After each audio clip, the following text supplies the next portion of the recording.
Hey guys, welcome to another episode of Burning Hintz Football. We're gonna go over what our predictions went for Week One, see how everything turned out, and then we're gonna go over a little bit of the waivers and what we're looking at Week Two. So first off, for Week One, we both got the first matchup wrong. Stein pulled it out with a win. You have any comments about that? You just want to roll through these, Hinty? Uh, that one we can just roll through. I Okay, don't really have any comments on that one. just stop me once we get to one you want to say something at. All right. We both got actually no, you got Lestrange right. I picked Smart. So Lestrange pulled that one out. So I'm a good 0 and 2. Snowball pulled out the one against Matt. We both got that one right. I would like to point out that was the largest margin of victory, and we were both extremely confident on Snowball in that one. Yeah, I think it's more I'm not confident in Matt's team, but yeah. But I mean his team's pretty good. Snowball. Then Tony pulled out the W against you. Tony's just the Cooper Prescott. I think he got I that. got I got hit in almost every single league on the Dak Amari Cooper stack, so that was just devastating. And then Gronk I just feel went like off. this happened in a lot of teams that did auto draft because people kind of like waited to draft Prescott, and Cooper just generally has been falling like every year. Like people don't want to pick him, so I feel like a lot of auto pick teams actually ended up with that combo. So next matchup, I lost to Kuzi in a close one. Matt Ryan screwed me. He was dead. Unfortunate, too bad, but we'll see. Better luck next time. And the last one, we both got it wrong, so I think I only got one right this week. So I'm a genius at this point. Chris Craig pulled it out against Nick. I don't know how do we both pick Nick.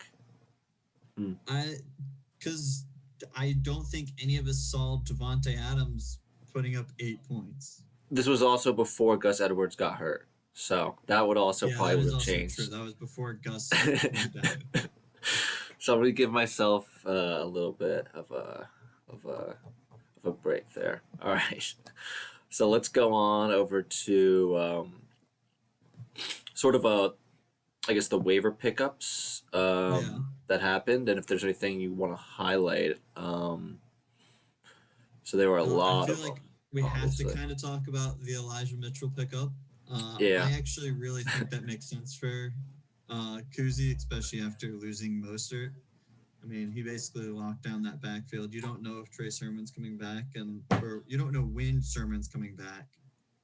And at this point, Mitchell's at least proved it. So, I mean, I think it makes sense, and spending 60 seems fair. It just sucks that no one else came close, and he could have only spent 20 and done it also. But I think spending 60 Yeah. made sense. I don't think I'd ever spend that much for anything. Like, I feel like my max would be 40, but hey, it worked out, I guess. But that shows sort of where everyone else is at, and they need to be a little more aggressive, I guess. Or Kuzi's just going to run out of money quick. But I mean, his team's doing fine. My worry with like running backs from San Francisco is, everyone's getting hurt there. Something's wrong with that training staff, I think. And just because Mitchell's the best one week one, I mean, feel like the first year the Niners were good, they rotated like three or four backs, and Mostert I was like mean, nowhere last to be year was seen. McKinnon the first like 4 weeks, and then it was someone else. But I mean, having that running back for San Francisco, if you can get the pick right, is worth a lot. Yeah, but how long is the pick going to be right? My issue with Sermon is, I feel like it's going to be that Dennis Pitta thing. Was it Dennis Pitta? No, not Dennis Pitta. Pettis, Dante Pettis. Okay, They yeah. drafted that guy in like the second round and never saw the field. So like I could see Shanahan just being like, "Don't like you, never gonna play," because if you've got like, a healthy scratch, it's pretty bad. So Mark Ingram get picked up. That's interesting. I Um, like the pickup of Mark Ingram because he actually did have the most carries and got a lot of work, but it's he's Houston. kind of like he's not going to catch a lot of passes. He got a lot of touches because they were dominating Jacksonville. I don't see Houston winning many games this year, so I don't see him getting a lot of touches. I think they'll be more respectable though. I mean, Tyrod Taylor looked like surprisingly like great. Like that was like what people thought maybe Tyrod could be at one point. So that was like fun to see. I And they think it did was did a just the little fact that wildcat. Jacksonville is worse than anyone could have thought.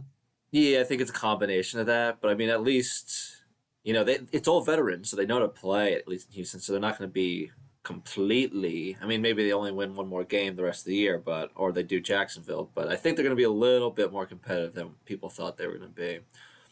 Jawan Johnson, former Penn Stater, got picked up by Rob Matz. Not sure if you knew that, but I'd I don't think that's a great pickup personally, but hey, that's Rob Matz's. That's yeah. basically Rob Matz. You It, picked up two quarterbacks, which makes sense after Matt Ryan just farting all over the field. yeah, it's clear Atlanta is going to be a disaster. And before I went for Baker, I'm going to stream a guy until Justin Fields gets the starting spot, and hopefully Justin Fields is going to be like that running QB rookie quarterback that just puts up points. I like the Christian Kirk pickup. I thought about picking up Kirk, but there's a lot of targets there. But we'll see Yeah. if that works out. And then I Kuzi picks up also the. would like to say the Arizona pickup by Kuzi is really good because they have really good matchups the next 2 weeks, and Yeah, that that front D line is just dominant and scary. yeah, that is good. Minnesota horrible O line. Jacksonville horrible O line. Chandler Jones could have 15 sacks by the end of there. Not like the Rams have Yeah, an amazing O line either. So really until yeah. San Francisco, but yeah, Rams got a good offense though. Um, okay, still looking just at some Shepard for Tony. Shepard, nice safety valve. He looks pretty good actually. I think going to Shepard instead of Tony makes a lot of sense, but I Yeah, don't think it's going Tony to be. might outplay him at the end of the year, but Shepard for now. And who knows who will be quarterbacking. Yeah, And the best name that like I think is like Jamichael Hasty. Just call him Jamichael Tasty. I mean, what if he becomes the San Francisco that is the running thing back? with San Francisco. They will have probably four running backs at this point during the season finish in like the top running backs during a week. The Like thing about four like different San players Francisco will pop running up. backs is it's like the Patriots where they swap them, but they'll swap them and like give them like the workload for that whole week. So it's like you got to pick the Yeah. one who's going to get the whole workload. So it'll be I interesting to mean, I'd see. rather that than New England because I mean, New England, you're like, I'm picking this guy, and like they split the carries the entire week, and none of it Yeah, being worth it. looks like this year they actually might have a lead back, but after that fumble, who knows? Because I Yeah, think Damian Harris did look Stevenson. good. Say that again. I said I thought Harris looked good. Harris looked good until the fumble at the end, but like Stevenson, like the rookie, they put him in for one play. He fumbled, didn't see the field again. So that's sort of the deal there. And then you picked up the other San Francisco running back, which is probably just a smart move. Just I just threw him on my IR. I know he's out for like 6 to 8 weeks, but oh Wilson, yeah, he's the touchdown stealer. yeah. So And once he comes back, I think he will become probably the lead back at that point again. all right. So let's start breaking down the first week. It's me versus you because it's on my account. So it's going to show my game. I just added Baker Mayfield to keep myself somewhat in the projection close because it was a blowout at first. But there's one like matchup that I saw that I'm like, okay, this is not going to go great for me, and that is George Kittle versus Philadelphia. They don't have any linebackers, so Hunter Henry Yeah. versus the Jets versus George Kittle versus Philly. That scares me. What sort of jumps out on you? I think the the big one is just looking at Terry McLaurin not having Fitzpatrick anymore really hurts you at like really hurts his upside, Mm-hmm. and him being like your number one, I think kind of hurts you now. But I mean, I think it'll be pretty close. I agree with you that I think the difference will be at tight end with George Kittle, and also if Tannehill can turn around whatever he's doing and not turn the ball over 3 times. Yeah, you really rely on that not Seattle, Tennessee stack with Tannehill and AJ Brown. So it's like, will Seattle smoke out Tennessee like they did Indianapolis? Or I expect Tennessee to put up a bit better fight. Seattle doesn't have an amazing defense, but I mean they did pretty well against Indy, which was surprising. Yeah, I am worried about my like receivers. Big Ben didn't look great. Thank God he got the touchdown with Deontay, and then McLaurin scared me before when I picked him. But I think short week, young quarterback, he's going to rely on him. There's no Curtis Samuel. It's going to be like McLaurin or Logan Thomas, and then maybe we'll see McKissick, who I stayed away from, getting like a lot of, you know, little dink and dunk passes. But we'll I see. think you'll probably just see Gibson go off this week. I hope so. Because that was a good game, but unfortunately, Watson couldn't pull it out. But we'll see if they stick with Heineke or if they look elsewhere. Because yeah, we'll Yeah, find out. Because if they can't beat the Giants, they probably have then to they're in find trouble. someone new. All right, anything else you got? Oh, look at us. We got our rookie quarterbacks waiting in the wings. I Um, also think that defenses will be very interesting to see what ends up happening there because both of our defenses could have put up a ton of points this week. well, I am much more confident in my defense than your defense, just because. I mean, the Eagles are probably going to be bad, but they have a good O line.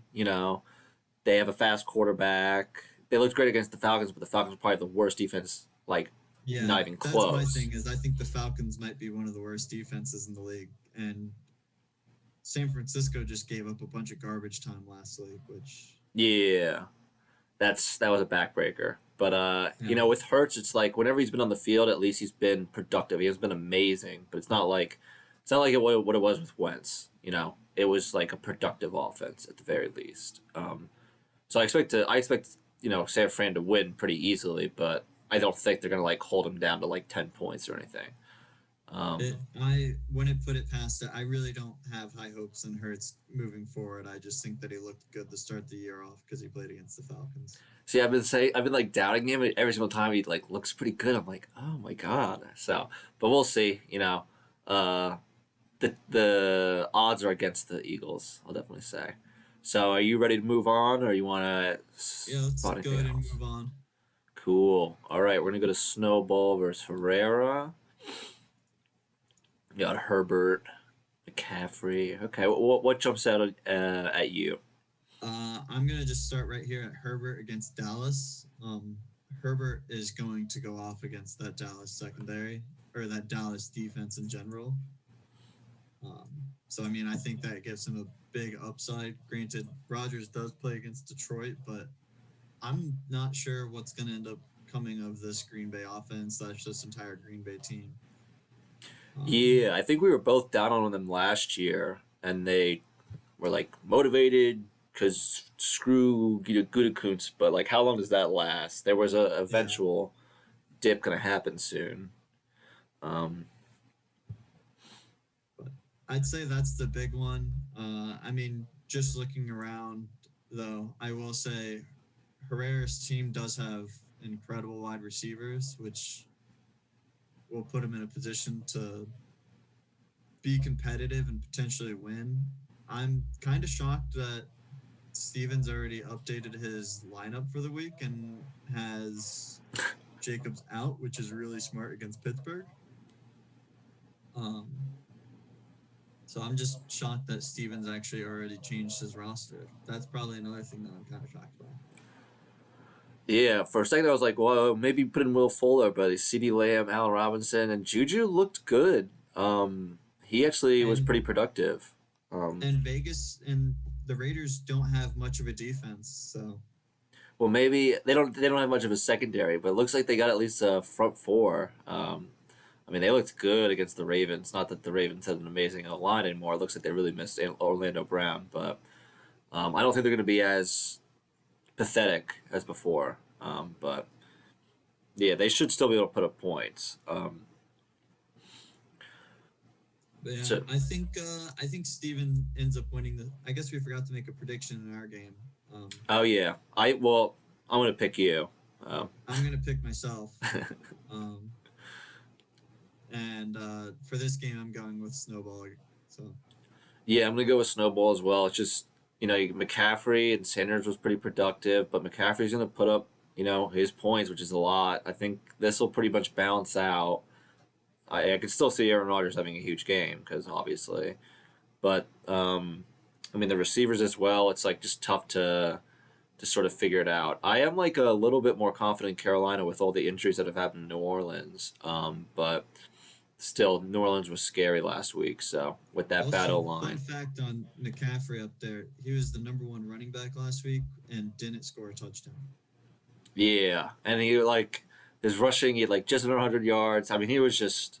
I was watching the whole game, and he was just the workhorse. Anytime they needed something, they went to He's him, and so talented and he just gets used so much. he gets like 3 extra yards on every play. It's pretty scary how good he is. So as long as the Panthers have them, they'll be like respectable. But if he goes down, Panthers are in trouble. Um, the one thing I do look at is this Washington defense. That could be like a huge, huge, huge play because I mean Jones still doesn't look good. He didn't have to go against Bradley Chubb in Denver, and Buffalo versus Miami. I mean Buffalo's defense is solid, but I don't think they're going to put up big points. It's going to be like the 5 to 8, but maybe they pull off something. But I think it'll be close. But I think I'm also going to go snowball. So let's move on with Stein and Matt. Stein come off a big win. Matt's trying to save some stuff. Odell went out last week for him. So what do you see and what do you like? Um, I I mean, I have to point. I love Tom Brady. I think he's gonna do. I think he's gonna be incredible this year. I think Zeke and Ronald Jones will both bounce back this week from last. I think honestly, Zeke, Jones, and Evans will all bounce back. I don't see them all putting up less than like 5 points again. I mean, so I think that he'll be a lot more competitive this week than he was last week. But Stein's team looks pretty good all around, like with his running backs and receivers, especially if Smith ends up doing what he's been doing. I think he's looking pretty good. Yeah, I'm leaning a little bit towards Matt's, but it's just having three guys from Tampa Bay is scary. They already have Fournette. I like stacking with receiver and QB, but when you add a running back in there, it can like you're just so dependent on them playing well. And what if they just go up like 31-0 on Atlanta and then check out in the third quarter? Because I could totally see that happening. And then also what I see with Stein is, Lamar Jackson versus Kansas City has never been like a great matchup for him. Obviously, he's still put up like respectable numbers, but I don't expect him to go off or anything. Um, and then, the two ones I see is Smith and Hawkinson. And then even Ridley, if they get down early and then they basically check out. And Smith had a big game, Hawkinson had a pretty big game. I'm not sure if they're going to be able to pull. They're, still young, tight ends are streaky. And the same thing with Chase. It's like a lot of like everything broke out perfect for week one, but is it really going to go that way for week two when they start? Chicago secondary is not great, but I think they're going to be a tougher test than the Vikings were. Yeah. So I think it's going to be a little bit closer than it may seem, but I'm probably, I'm going to pick Matt's. I went I only got one last week, so go big or go home. Got to make the comeback. I think I'm gonna go with Stein because I just think that he has it at the running back position. I would like to point out that I do think Naeem Hines on Matt's bench might be a really good snag, and I think that he will be utilized throughout the year, and I think that he could end up being like a sneaky, like good player that he ends up using throughout the year. Yeah, 11 points. I'm questioning why Zach Ertz is on his team. Interesting. I think Zach Ertz is on his team because he doesn't realize that Zach Ertz isn't good anymore. Yeah, well, you never know, but I feel like he's the number two, but I got to check that out. We'll see. I wouldn't have him on my team. Well, does he have three tight ends? Fant, Ertz, Johnson. So that's a little too much for Yep. tight ends there. That's a lot. Yeah, and your number one tight end's fine. All right, so let's go. Kuzi beats. Looks like it is a pretty even matchup according to projections. Does anything large stand out to you, Hinty? Um, I'm just going over this. I Oh no, there's nothing that really stands out. Both these defenses are going to go off for sure. Um, that might be a shootout on defenses right there. Um, I think honestly the big difference between these two teams is whenever you look at the tight end position. I don't think Tunyon is going to be what he was, and Gronk kind of showed out against Dallas, and Atlanta's defense might be worse than Dallas's. So Yeah, they're definitely worse than Dallas's. I mean, I think Deion Jones is like the only Deion Jones and Grady Jarrett, the only two players I could probably name on that defense. Then they got that corner who's a rookie, but I forget his name, or was a rookie last year. But Gronk, I mean, versus Atlanta, anyone versus Atlanta, it's scary. Not that like Detroit's a scary defense, but Tunyon's not Gronk, obviously. The one thing that about the surprised Denver is so more highly projected. I mean, I know Jacksonville, you know, Trevor's turned the ball over, but I feel like he's going to put up numbers no matter what. So like enough like scoring plays. I'm not sure if he's going to get like a lot of like shutouts. I feel like it's going to be a lot of like I'll throw the game away, but also put up points. I mean, he threw 3 interceptions last week. I mean, he throws 2 and you give a couple sacks. They're like, that's 4 points on interceptions and then like another 3 sacks. Like you're looking at 7 points just on your defense, and that's not including any scoring. So I mean, I think it makes sense. Yeah. Just to I me, it's think a the fact sneaky that game. Arizona only has 7 is a little bit like that's kind That's of the the more surprise, weird yeah, one. for me. Like I think Arizona should be up around that 10-11 mark. Especially after last week. The only thing about like that always Denver just is gonna always just scare me, just because they lost Judy too. How many points can they just put up normally? I know Jacksonville's defense is bad, so I think Denver could have put up like 31 or something like that, and see Jacksonville's put up like low 20s. So that's the only thing like that sort of scares me with Denver. Mitchell's Just obviously, I but just noticed this because I was scrolling down on their benches. I think Tony needs to probably change out David Johnson for Melvin Gordon against Jacksonville. But on Kuzi's side, he has so many running backs that are all startable. Like yeah, he's starting Swift, Henderson, and Mitchell. And then on his bench, he he's got has Murray, Barkley. Barkley, and if Sermon's healthy, then Sermon is also I mean, like Lamar someone you could start. Latavius is borderline starter too. I mean, he really like the way he drafted was just running back, wide receiver, and it seems to be working out pretty well for him. Because I mean, he got Winston. Winston looks like he's working out. Tunyon, it's debatable for some, but I mean, he's still solid. So I mean, Kuzu's got a good team lined up. I'm not sure if he has the right running back started for the week, though. That's my only thing. I mean, I think Swift is going to be great, and I think Henderson's good, but I'm not sure if I'd go Mitchell because you have that question mark, and I just don't know how you bench Barkley, but I I feel guess you like do. short week versus Washington, and he really didn't do much against Denver. Um, I kind of agree with I feel like Mitchell's at least gonna get like 5 or 6, right? And best case Barkley gets like 14, but Mitchell could go for like 20, and he's got so many other good players. I feel like it's worth taking the risk, and he spent $60, so That is true. And I mean, my thing is with Barkley is you have like a supreme talent, and I wouldn't say best case is 14. Best case for Barkley is he goes off for 40. yeah, I And get that's a that. hard thing to ever leave on your bench is someone who could go off like that. I just don't. I mean, O lines matter, and that O line's awful, and that D line's insane on Washington. And it's a short week. He was already banged up. Like I don't have like a lot of confidence, especially after what happened last week. I'm worried about Barkley. Hopefully he can pull something off, but the We'll Giants are not see. a fun place to be in right now. Yeah. All right. So who are you thinking here? I It's tough because having a person on your team that could easily get 0 points makes it difficult. But I think I'm gonna go with Tony Veets and the auto draft team.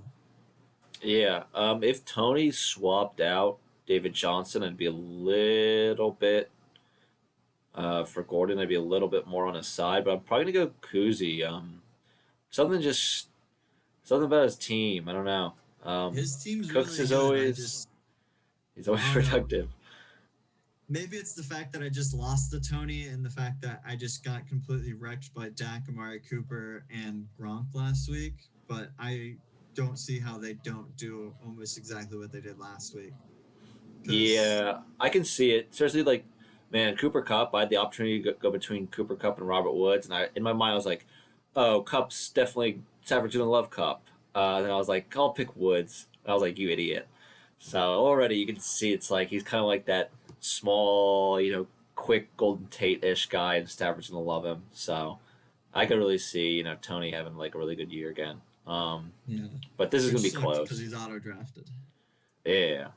Well, if he plays David Johnson, maybe it'll goes a different way.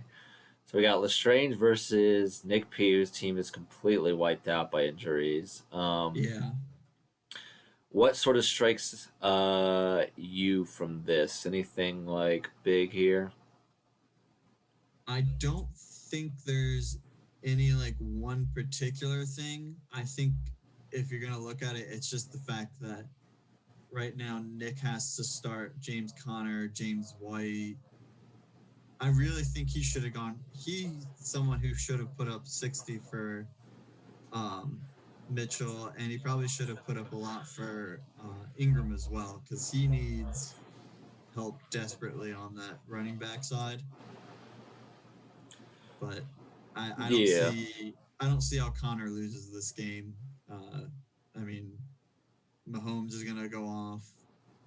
Samuel's gonna go off. Eckler's gonna go off. Like Chubb's really gonna go. Like I just don't see him losing this matchup at all. Yeah, I don't see Lestrange losing it either. Just look at, I mean, I was surprised Connor got a lot of touches. He actually got more rushing attempts than Edmonds. Didn't get as many touches, but got more carries. But nothing really went well for Nick P. Like I was gonna say, like I'm looking at people you could trade, but even his best players, they all had down weeks. Like at some point, you have to.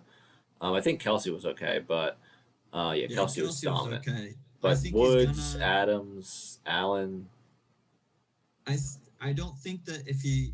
I agree with you that I think he needs to make a move, but I don't think moving. I think the guy he wants to move is. I think it's gonna want to be like Robert Woods or Corey Davis that he wants to move.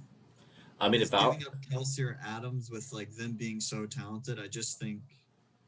Like I mean, if you're gonna trade like who are you gonna get? Like who's gonna trade for Kelsey? Like yeah, I'm not. If I'm him, I'm keeping Kelsey. There's no way I'm moving Kelsey. But I would be looking to try to like hope Allen has a huge game and try to get rid of Allen because quarterbacks you can replace somewhat, and someone might want to like deal something for a good quarterback. And if you do like Allen and like Corey Davis, you could get something. That's a number one wide receiver and a like top three quarterback. So that might be a move that he's gonna have to try to make to shore up his receivers. But also the rest of his team needs to like show up. yeah, Um, so and I think he will. I don't see Devonte Adams having 8 points every week, and Robert Woods is. it's gonna I go mean, back he's and gonna forth. like he had 10 points. It sucks that he didn't have more targets, but I think that'll change throughout the Yeah. year. He's Eventually, a pretty people will consistent start person. blanketing Cup. You know. Yeah, So I'm assuming we're both on the strange side here, just yeah. sort of by default of terrible luck. All right, we're gonna move on. Maybe there'll be another week we can give them a little more talk. But we're gonna go to our final game. We got Smart versus Greg. Um, so anything big strike you here? Uh, I think that this is going to be another extremely tight matchup. Uh, I don't know. Both. I don't trust the Ravens defense at all against Kansas City. So I mean, if I was Chris Smart, I'd probably change my defense. I know it's the Ravens and you invested a lot in them, but they could easily put up negative points for you this week. But I don't know. I think both of these teams are gonna be pretty equal this week, but I do lean towards Chris Gregg because of the tight end position and having Waller and rather than Kyle Pitts. Yeah. The one thing that I look at with Smart's team is uh, Davis is in, and we got Harris out. So that surprises me. Um, Yeah, I disagree with that. I would probably I mean like I disagree with like his current lineup setup. I would agree with you putting Harrison would make a lot more sense, especially against the Jets. yeah, and then I mean I think Pitts will maybe put actually those linebackers. Um, but yeah, I mean one thing smart, having Wilson and Stafford, um, you may want to make a move at some point. I mean, I'd hold on for a while just so that their value keeps rising. But it's really like sort of disservice to keep them both on your team. I'm still a little salty about that, I guess. Um, I had a good. Also, I'm actually looking at this a little bit more, and Chris does have that advantage with um, the tight end. But if Smart switches up Davis for Harris, I think that he could actually end up winning this one because James Robinson is going to put up probably about the same that he did last week and only like 2 or 3 points. Um, and I don't like I don't love Higgins this week, but I mean you got Diggs against Miami who I think can go off, and you got Hopkins who's going to go off every week. So I'm kind of leaning towards Chris now that I'm looking at these rosters a little bit more. Robbie Anderson does concern me because he didn't do too much, but I mean Parker is not much better. Yeah, whenever Robbie Anderson scores a big play touchdown, I always say next week he won't do that much. So that's generally the feeling for me. Higgins played pretty well, I thought, and he got carted off for like an IV. People were worried like he maybe got like a big injury. But one thing, I feel like just if I'm gonna pick Smart, thinking that he's gonna see that has less points projected than Harris by like a significant margin and swap those out, and also moving Baltimore because I mean you can't drop them. You don't want to drop them, but you got to swap them. No. Like in my week 1, I had Herbert going against Washington, another league, and I benched him and put in Cousins. Ended up Yeah. saving me by like 9 points. So sometimes you just got to bite the bullet and say, do I need Randall Cobb on my team?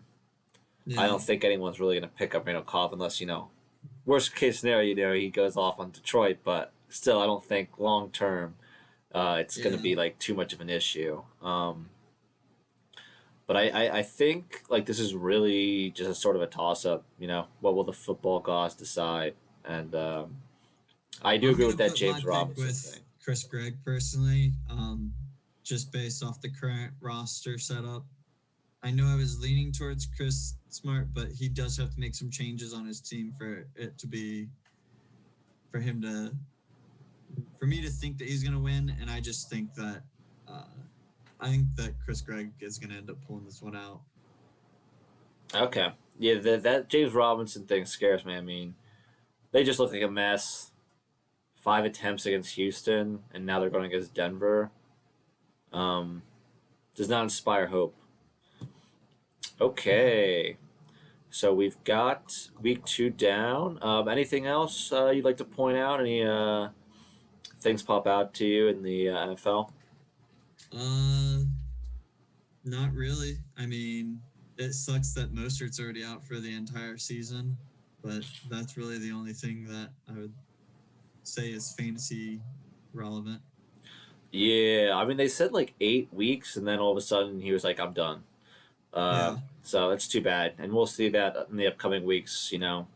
All these injuries in the first couple weeks happen, so we will see. But thanks for joining us, guys, and we'll see you next week.